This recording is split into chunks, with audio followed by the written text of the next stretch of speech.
Hello বন্ধুরা, নমস্কার। আমি আপনাদের সামনে একটা ভিন্ন স্বাদের রেসিপি নিয়ে চলে এসেছি, সম্পূর্ণ নিরামিষ।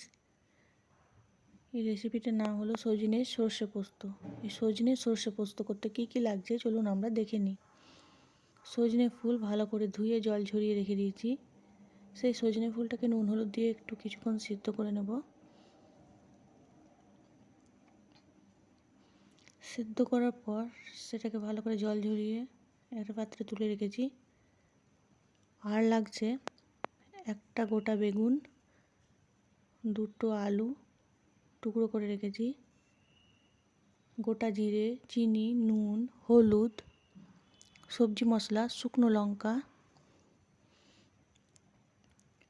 পোস্ত বাটা, জিরে, সর্ষে, আদা আর পোস্তর এই পেস্ট বানিয়ে নিয়েছি একটা। দু রকমের সর্ষে আছে এর মধ্যে, কালো সর্ষে, সাদা সর্ষে। আর লাগছে সর্ষের তেল।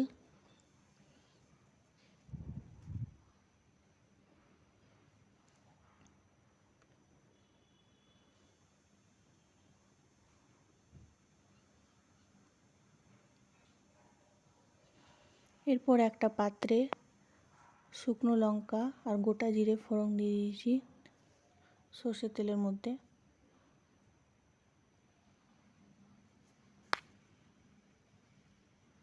তার মধ্যে ডুমো করে কেটে রাখা আলু দিলাম। আলুগুলো ভালো করে লাল করে ভেজে নেব।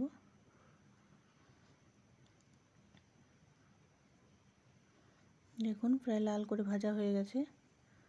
এরপর এর মধ্যে টুকরো করে কেটে রাখা বেগুনগুলো দেব। বেগুনগুলো ভালো করে একটু ভেজে নেব। তার মধ্যে নুন আর হলুদ দেব। তারপর আবার একটু কিছুক্ষণ ভেজে নেব। আলু আর বেগুন ভালো করে ভেজে নেব।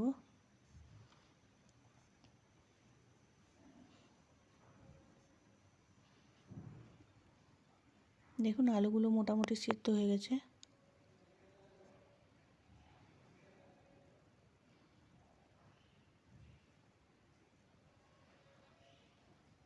আলু বেগুন মোটামুটি ভালো করে সিদ্ধ হয়ে যাওয়ার পর সজনে ফুলটা মিক্স করে দেব।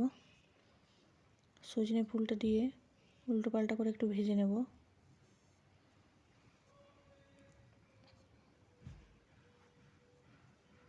দেখুন ভালো করে ভাজা হয়ে গেছে। এই সময় একটু হালকা গরম জল দেব।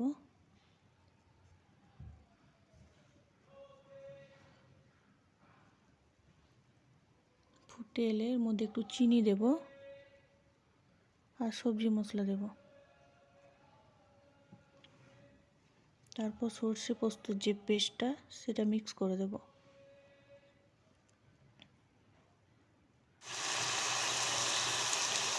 এরপর একটু গরম মশলা দিয়ে নামিয়ে নিলাম। এরপর দেখুন একটা বাটির মধ্যে সাজিয়ে নিয়েছি সজনের সর্ষে পোস্ত। ভালো লাগলে লাইক, কমেন্ট, শেয়ার।